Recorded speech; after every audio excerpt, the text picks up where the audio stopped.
빙점이란 소설로 우리에게 잘 알려진 미우라 아야코의 간증집에 실린 이야기입니다. 일본 북해도의 가장 큰 도시인 삿포로의 한 교회에 교회학교 유년 부장으로 충성하는 노총각 집사가 있었는데요. 그런데 이 총각 집사가 삿포로에서 또 북해도의 끝쪽에 위치한 아사히가와라는 그러한 지역에 발령을 받게 됩니다. 그는 발령 이후에 주중에는 그곳에서 근무하다가 주일이 되면 자기가 섬겼던 교회에 와서 어린 영혼들을 섬기는 그 일에 충성하던 노총각 집사였는데요. 그런데 이 삿포로와 그가 새롭게 부임되어 발령되어서 근무하는 이 아사히가와 사이에는 시오카리라는 이 고개가 있는데요.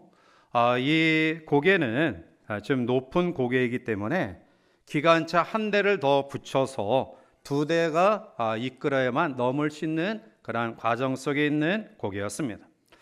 이 총각 집사는 자기가 평소에 그랬듯이 이제 주중에 근무하다가 다시 삿포로로 오기 위해서 그날도 열차를 타고 오는 과정 속에 그만 기차가 운행하는 과정 속에 마지막 끝에 객차 두 번째, 세 번째 사이 연결고리가 끊어져 기관차 객차 두 실이 뒤로 밀려가기 시작합니다.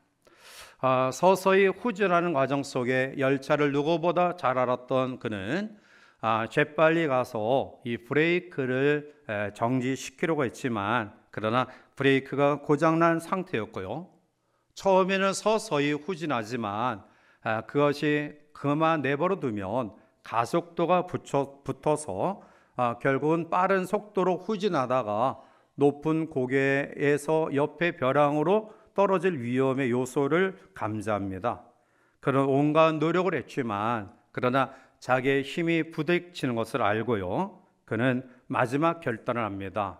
서서히 밀려가는 그 기차에 자기가 뛰어내려서 철로에 자기의 몸을 끼웠고요. 결국 그 기차는 멈췄지만 안타깝게 이 노총각 집사는 죽고 맙니다. 이제 사고 수습하는 과정 속에 이 노총각 집사의 주머니에서 평소 그가 가지고 다녔던 메모지가 발견되었는데요. 그 내용을 종합하면 다음과 같은 이야기였습니다. 나의 죽음을 필요로 하는 곳에서 나는 비겁하게 살려고 하지 않겠다.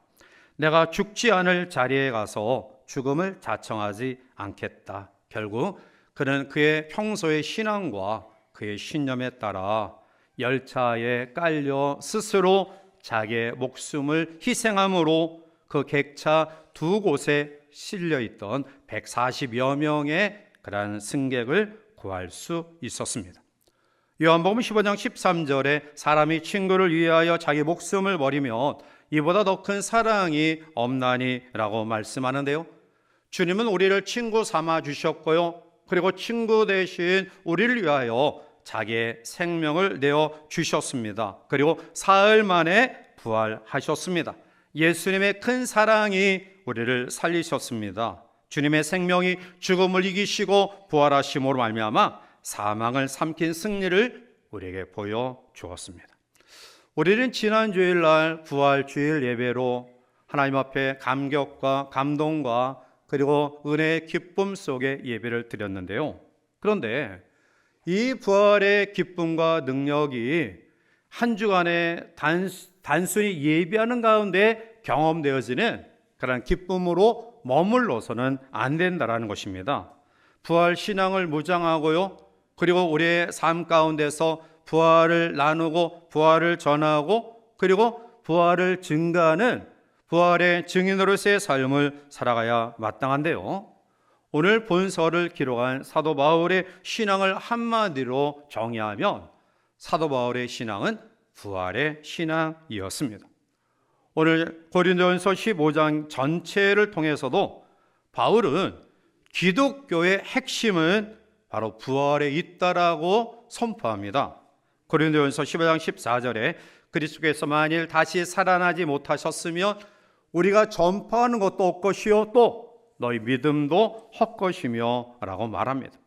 바울은 예수님께서 친히 보여주신 사건이고요, 부활의 원리에 따라 사도 바울은 자신도 다메섹 도상에서 부활의 주님을 만나 율법과 더불어 죽고 다시 부활하신 주님을 통해 새 사람으로 거듭났다라고 이야기합니다. 이제 자신이 사는 것은 그리스도를 믿는 믿음 안에서 사는 것이라고 고백합니다. 갈라디아 2장 20절에 내가 그리스도와 함께 십자가에 못 박혔나니 그런즉 이제는 내가 사는 것이 아니 오직 내 안에 그리스도께서 사시는 것이라. 이제 내가 육체 가운데 사는 것은 나를 사랑하사 나를 위하여 자기 자신을 버리신 하나님의 아들을 믿는 믿음 안에서 사는 것이라고 고백합니다. 사도 바울은 예수님의 부활의 권능을 체험했고요, 그리고 그 속에 그리스도가 사는 일체의 은혜를 경험하였습니다. 사랑하는 성도 여러분, 우리 인간에게 가장 두려움의 요소로 작용되어지는 것이 죄책감과 그리고 죽음입니다. 자, 여러분들은 죽음에 대해서 어떻게 생각하고 있습니까? 오늘 바울은 죽음에 대한 일반 사람들의 관념과 그리고 믿음을 가진 성도의 관념을 대조적으로 우리에게 분명히 말씀하고 있습니다. 우리는 신앙적인 분명한 죽음의 관념을 가져야 되는데요, 오늘 본문 54절에 보면 이 썩을 것이 썩지 아니함을 입고 이 죽을 것이 죽지 아니함을 입을 때에는 사망을 삼키고 이기리라고 기록된 말씀이 이루어지리라. 아멘. 죽음에 대한 상반된 두 관념을 우리에게 말씀하고 있죠. 예수님을 믿지 않는 사람, 다시 말하면 부활의 신앙이 없는 이 세상 사람들은 죽음을 어떻게 생각합니까? 죽음은 썩을 것이다. 그리고 우리의 죽음은 죽는 것으로 끝나는 것이다. 그런데 부활의 신앙을 가진 성도는 어떠한 죽음관을 가지고 있습니까? 죽음은 썩지 아니함을 입는 것이다. 죽지 아니함을 입는 것이다 라고 말씀하고 있어요. 결국 유한한 이 세상 속에서 썩어질, 그리고 유한한 세상 가운데서 죽음이 끝이라고 생각하는 사람들은 죽음을 두려워합니다. 어떻게 하든지 죽음을 피해보려고 하죠. 죽음을 경험하지 않으려고 온갖 수단 방법을 다 써봅니다. 몸에 좋다고 하는 것은 가리지 않고 먹습니다. 심지어 뱀, 구더기, 그리고 살아있는 짐승의 피까지 뽑아 먹습니다. 아주 잔인한 그런 모습을 우리가 보게 되어져요. 저도 지난 한 3, 4주 동안 엄청나게 힘들었는데요. 어떤 집사님이 저한테 목사님도 이제 나이가 드셨군요. 그전에는 건강하게 이렇게 생각했는데 한 3주 동안 이 감기 몸살로 힘들어하는 거 보니까 그러냐 그래요. 그래도 제가 지금까지 견딜 수 있었던 것은 어렸을 때 보약을 엄청나게 많이 먹었기 때문에 그래요. 그래서 심지어는 이 인삼, 꿀에 잠긴 인삼을 매일 어머니가 제 입에 넣었을 때 어머니 앞에서는 물고 있다가 방에서 나오면은 꿀은 삼켜버리고 인삼은 다 뱉어버렸어요. 얼마나 지겨우면, 그리고 죄송스럽고 또 어떻게 보면 부끄러운 일이지만 제가 자라피를 엄청나게 많이 먹었어요. 지금 생각해 보면 참 무식한 일인 것 같아. 그 위생상 제가 전염되지 않고 살아있는 것만 해도 감사한 일인데 지금 생각하면 끔찍한 일이죠. 그런데 하여튼 그 보약 덕분에 제가 작년까지 건강하게 유지해 왔는데요, 이제 보약의 힘이 다 떨어진 것 같아요. 그래서 또 다시 보약을 먹어야 되나. 그러나 아무튼 간에 또 하나님께 맡겨요. 그렇습니다. 사람들은 죽지 않기를 위해서 온갖 방법을 동원하죠. 온갖 그러한 음식을 섭취하고요, 또 건강을 위해서 주의하러 노력합니다. 그렇다고 해서 늙지 않고 죽지 않는 것 아니죠. 인간의 본성을 우리가 바라봅니다. 생존의 몸부림을 위해 얼마나 몸부림치고 있는가. 그러나 몸부림친다고 죽지 않는 것 아닙니다. 오늘 사도 바울은 일반적인 죽음의 관념을 우리에게 이야기하면서 그 특징을 더 나아가서 이렇게 표현하고 있습니다. 55절에 보면 사망아 너의 승리가 어디 있느냐? 사망아 내가 쏘는 것이 어디 있느냐? 이 말은 사람들은 죽음에 대하여 나는 아니다, 나는 죄되었다, 그리고 먼 미래의 일처럼 생각하지만 그러나 사실 누구에게나 가슴 깊숙이 침입해서 독사와 같이 쏘지 않는 사람 없다라는 말씀이에요. 이 죽음은 독화살처럼 우리에게 맞춰져서 우리로 하여금 고통과 좌절과 그리고 그 상처 속에 두려움으로 우리 가운데 다가옵니다. 그런데 56절에 보면 사망이 쏘는 것은 죄요 죄의 권능은 율법이다 라고 이야기해요. 결국 사망에 쏘는 내용이 뭐냐? 죄 때문에 그렇다라는 거예요. 즉 인간이 죄를 범함으로 사망이 우리 가운데 왔죠. 우리는 이것을 하나님의 율법을 통해 깨닫게 됩니다. 율법을 통해서 예전에는 알지 못했는데요, 내가 죄인이구나 라는 사실을 알게 돼요. 예수님을 알지 못하다가 예수 믿게 된 사람들이 이구동성으로 이야기하는 부분은 내가 과거에는 죄인인지 몰랐습니다. 그런데 교회 다니고 나서 죄가 무엇인가를 알게 되었고요, 내가 하나님 앞에 죄인이라는 사실을 알게 되었습니다. 즉 말씀과 율법은 우리를 나 자신을 발견하게 해요. 예전에는 도덕적으로 윤리적으로 살아갈 때 내가 죄와 상관없다라고 생각했지만 그러나 믿음을 가진 이후에는 바로 하나님과의 관계 단절, 하나님과의 교통의 단절이 죄라는 사실을 알게 되죠. 즉 하나님을 믿지 않는 것이 가장 큰 죄라는 사실을 알게 되고요, 결국 이러한 결과 우리들이 경험하는 것은 죄의 문제에 대한, 죽음의 문제에 대한 해결책을 갖지 못해 두려움과 염려와 걱정 속에 빠져 있을 수밖에 없는 거죠. 그런데 바울은 우리가 세상적인 관념이 아닌 신앙적인 관념 속에 죽음을 우리에게 바르게 정의하고 있죠. 죽음은 썩지 아니할 것이다. 죽음은 유한한 세계 속에서 끝나는 것이 아니라 죽지 아니하는, 즉 영원한 생명과 연결되어지는 것이다 라는 사실을 말씀하면서 결국 부활의 신앙을 가진 사람은 오늘 사망의 승리와 쏘는 곳에서 자유함을 얻었다라고 이야기하고 있습니다. 로마서 5장 1절과 2절에 그러므로 우리가 믿음으로 의롭다 하심을 받았으니 우리 주 예수 그리스도로 말미암아 하나님과 화평을 누리자. 또한 그로 말미암아 우리가 믿음으로 서 있는 이 은혜에 들어감을 얻었으며 하나님의 영광을 바라고 즐거워하느니라. 아멘. 우리는 예수 그리스도 안에서 죄의 문제가 해결되어 하나님과 교통, 하나님과 교제, 하나님과 화목을 이루게 되었고요, 그런 믿음 속에 우리는 장차 하나님의 은혜의 나라를 소망하며 그 영광을 바라보며 즐거워하는, 기뻐하는 삶을 살아가게 됨을 이야기하고 있는 겁니다. 이제 이 부활의 놀라운 승리를 경험한 우리는 어떠한 삶을 살아가야 마땅할까요? 오늘 바울은 57절에서 이렇게 우리에게 권고합니다. 우리 주 예수 그리스도로 말미암아 우리에게 승리를 주시는 하나님께 감사하노니. 아멘. 승리를 주셨다. 그리고 그 하나님께 감사하는 삶을 살아라. 더 이상 죄책감, 죄의식 속에 염려하거나 죽음을 통하여 불안해하고 두려워하지 말라. 하나님께 늘 감사하는 삶을 살아라 라고 권고하고 있습니다. 자, 그러면 사망을 이기는 생명의 승리를 경험한 하나님의 백성들이 감사하는 삶의 구체적인 내용이 뭘까요? 오늘 바울은 58절 마지막 절을 통해 결론적으로 우리에게 두 가지를 당부하고 있습니다. 하나는 견실하며 흔들리지 말아라. 오늘 58절 말씀 가운데 오면 그러므로 내 사랑하는 형제들아 견실하며 흔들리지 말고 항상 주의 일에 더욱 힘쓰는 자들이 되라. 이는 너희 수고가 주 안에서 헛되지 않은 줄 알미라. 아멘.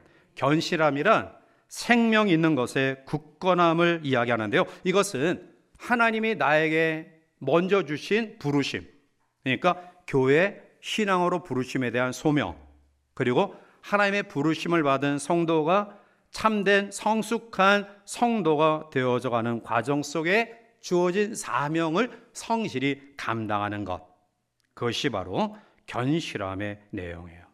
결국 견실하다라는 것은 지속적으로 하나님의 은혜 가운데 살아가는 삶, 그리고 더 나아가 맡겨주신 사명을 따라 살아가는 삶, 그것이 바로 견실한 삶이에요.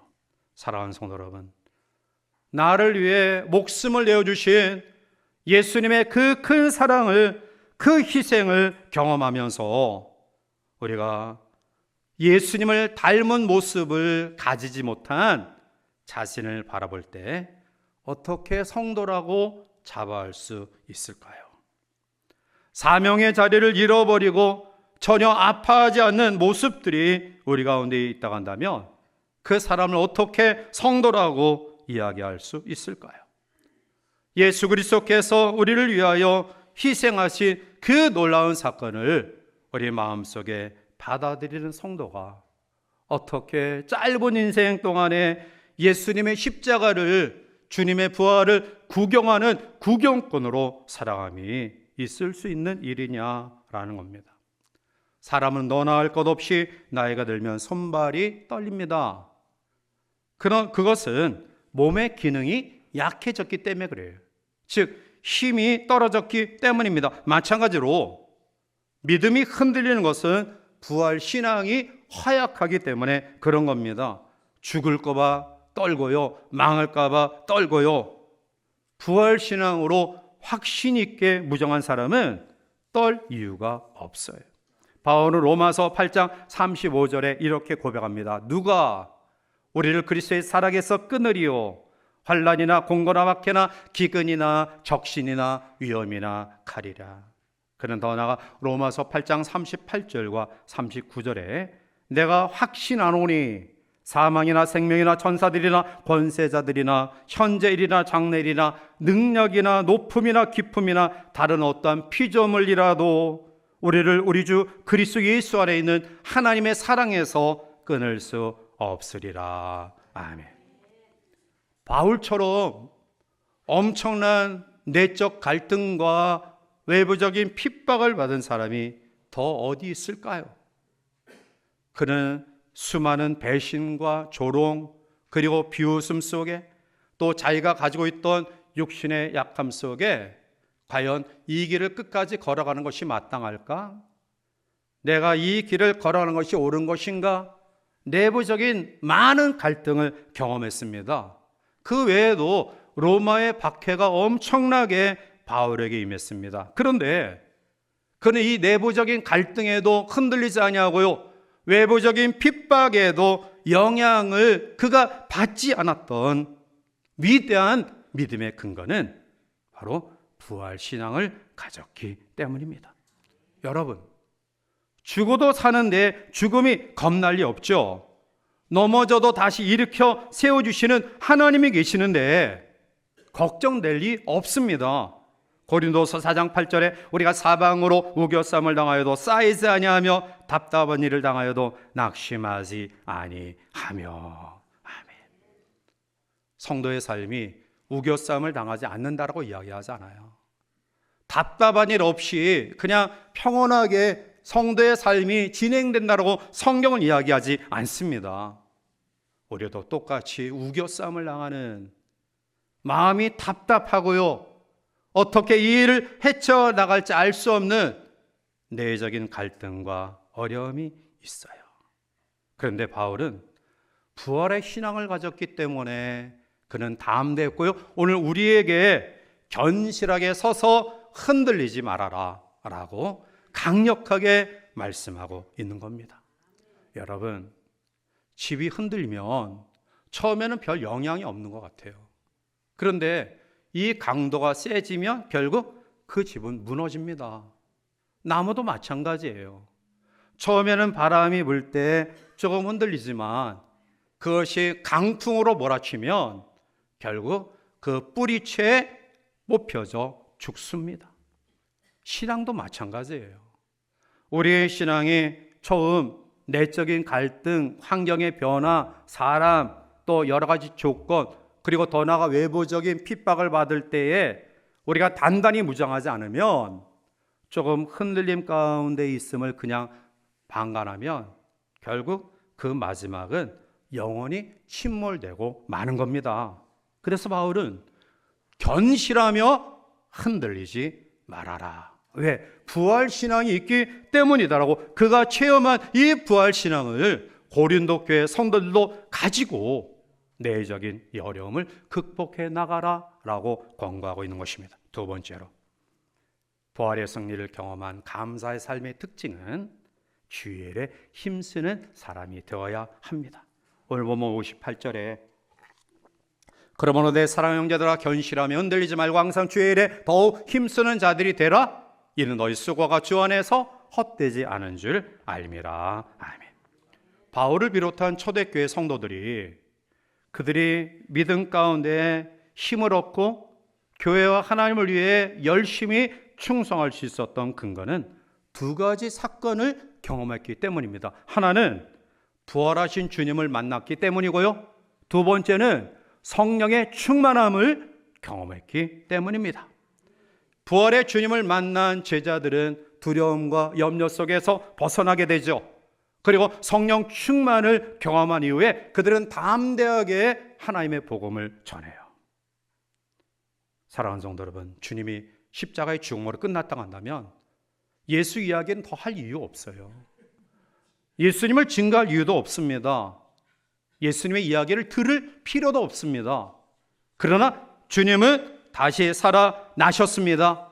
그래서 부활을 전해야 되고요, 부활을 증거해야 되고요, 부활을 들어야 됩니다. 엠마로 내려가던 두 제자가 예수님이 십자가에 어이없이 죽자 그들은 세상의 모든 기대가 무너진 채 고향으로 낙향하는 가운데에 함께 동행했던 부활의 주님을 만나자 그들은 가장 쉬리에 빠진 실패의 모습을 가진 발걸음에서 돌이켜 예루살렘을 향하여 다시 한번 소망과 적극적인 믿음을 가지고 나아가 주의 증인이 되었습니다. 가야바 법정에서 사람들의 뒤에 숨어 있다가 계집아이 앞에서도 3번씩 주를 부인했던 베드로, 그는 사도행전 2장 부활하신 주님을 만나고 성령 충만함을 경험한 후에 이렇게 이야기합니다. 이 예수를 하나님이 살리신지라 우리가 다 이의 증인이로다. 그 이후에 사내들인 법정에서도 그는 사도행전 4장 19절과 20절에 이렇게 선포합니다. 하나님 앞에서 너희의 말을 듣는 것이 하나님의 말씀을 듣는 것보다 옳은가 판단하라. 우리는 보고 들은 것을 말하지 아니할 수 없다 하니. 그렇습니다. 예수님은 다시 살아나셨습니다. 우리는 그 순간 절망에서 희망으로 바뀌어집니다. 하나님 앞에 우리의 주어진 삶의 가치는 무슨 일에 힘쓰는가에 달려 있습니다. 주님은 우리에게 부활의 증인으로서 살아가는 삶이 가장 가치 있는 삶이다라고 이야기합니다. 바울은 지금도 살아계시고요, 자기에게 할 일을 맡겨주시고요, 자기를 인도하시고요, 자기와 함께 하시고요, 더 나아가 자기를 축복하시는 부활의 주님을 체험했기 때문에 그는 일생 주일에 힘쓰는 사람이 되었습니다. 사도행전 20장 24절에 내가 달려갈 길과 주 예수께 받은 사명 곧 하나님의 은혜의 복음을 증언하는 일을 마치려 하면은 나의 생명조차 조금도 귀한 것으로 여기지 아니하노라. 아멘. 바울의 승리의 비결은 부활의 신앙에 있습니다. 오늘 우리의 삶 가운데 하나님 앞에 사명자의 의식을 가지고 우리의 주어진 삶을 감당해야 될 줄 믿습니다. 사명자에게는 일의 한계가 없어요. 나는 요 일은 할 수 있고 요 일은 할 수 없어. 나는 이러한 상황은 내가 받아들일 수 있고 이러한 상황은 받아들일 수 없어. 이것은 사명자가 가진 생각과 마음이 아니에요. 사명자는 어떠한 마음을 가지느냐? 제가 좋아하는 식당 가운데 하나는 무한리필. 무한리필. 일정에게 돈을 내면 그냥 배가 터지도록 먹을 수 있는 무한리필. 그 가게를 좋아해요. 여러분, 우리를 위해서 생명을 주신 예수님 앞에 우리는 무한 리필의 신앙을 가져야 되지 않을까요? 한계, 상황. 나는 이것 때문에 일하고 이것 때문에 일하지 못하고 나는 이 사람 때문에 일하고 이 사람 때문에 일하지 못하고, 이것은 부활 신앙을 가진 성도의 삶의 모습은 아니에요. 요한계시록 2장 10절에 너는 장차 받을 고난을 두려워하지 말라. 볼지어다 마귀가 장차 너희 가운데서 몇 사람을 오게 던져 시험을 받게 하리니 너희가 10일 동안 환난을 받으리라. 내가 죽도록 충성하라. 그리하면 내가 생명의 관을 내게 주리라. 승리의 약속을 부여받은 하나님의 자녀들임을 확신하시기 바랍니다. 어느 날 영국 궁성 앞에 요란스럽게 제복을 입은 흰 장갑을 낀 교통경찰이 교통을 정리하고 있었어요. 줄줄이 모든 차들이 스톱합니다. 통행인들도 전부 멈춰 섰습니다. 그들은 어떤 행렬이 지나가기에 이 차량을 가로막고 있는가 라는 그러한 생각을 가지면서 여기가 영국 궁성 앞이니까 아마 여왕이 지나가는구나. 여왕이 어떻게 생겼나, 또 여왕을 보고 싶은 거란 마음으로 기대하고 사람들이 몰려들었어요. 자, 그런데 행렬이 지나가는데요, 사람들이 깜짝 놀랐어요. 그것은 여왕의 행렬이 아니라 어미 오리가 새끼 오리 10마리를 끌고 나아가는 그런 걸음을 교통경찰이 그것을 막고서 지켜준 거예요. 여러분, 하물며 우리를 사랑하시는 하나님이 세상의 미물과 같이 우리를 대할까요? 그렇지 않죠. 산상수훈 가운데 주님은 말씀합니다. 공중에 나는 새를 보라, 들의 백합화를 보라, 어떻게 자라는지 생각하여 보라. 우리를 위해서 생명을 주신 주께서 이 험난한 세상 가운데 우리를 그대로 내버려 두실까요? 아닙니다. 우리를 보호하시고 인도하심을 믿습니다. 리빙스턴은 자기 생애의 전기를 쓰면서 유명한 말을 남겼습니다. 하나님이 맡겨주신 사명을 다할 때까지 결코 죽지 않는다. 그렇습니다. 내적인 갈등과 외부적인 박해와 핍박 가운데서도 우리가 염려하지 아니하고 두려워하지 않는 이유는 하나님 우리를 부르셨고요, 그리고 나름대로 아름다운 달란트와 재능을 주셨고요, 그 사명을 감당하기까지, 마치기까지 하나님 우리를 결코 내버려 두지 아니하시고 보호하시고 인도하십니다. 성경은 우리에게 이렇게 이야기합니다. 이는 너희 수고가 주 안에서 헛되지 않은 줄 알미라. 이것은 내가 죄를 감당함으로 어떤 보상을 바라는 것이 아니라 죄를 감당할 때 가장 보람을 느끼는 것이다. 우리의 삶의 가치는 자기 일에 중심적인 삶을 사는 것이 아니라 주의 일에 힘쓰는 자가 될 때 그의 육신의 삶이 가치가 있는 삶이다. 그것이 보람 있는 삶이다. 그것이 생명의 의미를 가진 복된 삶임을 말씀하고 있는 겁니다. 말씀을 맺습니다. 신앙생활의 근본적인 목적이 뭡니까? 여러분, 왜 교회 나오십니까? 왜 예수 믿으십니까? 생활의 안정 때문에? 아니면 물질의 부함 때문에? 아니면 인격적인 교養을 가지려고? 또 더 나아가 질병의 치유를 위해서? 아닙니다. 예수 믿는 근본적인 목적은 영원한 생명이 있음을 믿으시기 바랍니다. 사도행전 16장 31절에 이르되 주 예수를 믿으라, 그리하면 너와 내 집이 구원을 받으리라 하고. 아멘. 오늘 이 아침 주 앞에 나와 예배하는 저와 여러분들 마음속에 부활의 예수님을 믿는 아름다운 믿음으로 우리가 먼저 구원의 영생의 은혜를 경험하기를 바라고요, 이 아름다운 소식을 우리의 식구들과 주변의 사람들에게 나누는 부활의 산 증인으로서 우리의 남은 생애를 복되게 승리롭게 살아가는 주의 성도들 되시기를 주님의 이름으로 간절히 축원해 드립니다.